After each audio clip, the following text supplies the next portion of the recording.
بسم الله الحمد لله والصلاة والسلام على رسول الله وعلى آله وأصحابه ومن والاه.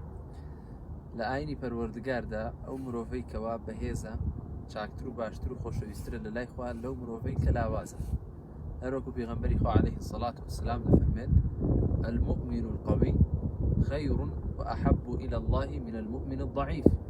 إيمان داريشي بەهێز خۆشەویسترە لە لای خوا و خێرترە لە لای خوا لە ئیماندارێکی لاواز. بۆیە ئینسانی ئیماندار گرنگی بە لاشەی خۆی بدات و وەرزش بکات، چونکە پێغەمبەری خوا عەلەیهی سەڵاتو وسەلام لە فەرمودەیەشتردا دەفەرمێ وئین لجەسەدیک عەلەیکە حەقا، ئەو لاشەیەت کە هەتا بەسەرتەوە مافی هەیە پێویستە خۆت بەهێزی بکەی و سەلامەتی بکەی و دوورە بەڵای بکەی.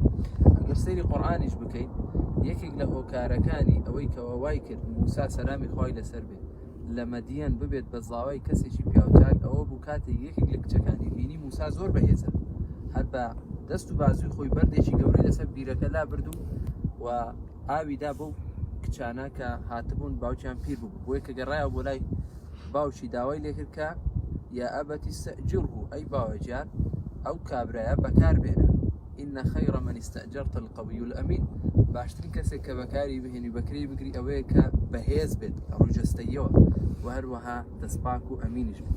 بۆیە پێویستە لەسەر ئێمە بەڕاستی گرنگی بە لاشەی خۆمان بدەین و کەسێک بینکەوە ئارەزوی ئەوە بکەین کە لەش ساغ و تەندروست بین، چونکە ئەو تەندروستی کە خوای گەورە پێداوی نیعمەتێکی گەورەی پێویستە قەدری بزانین.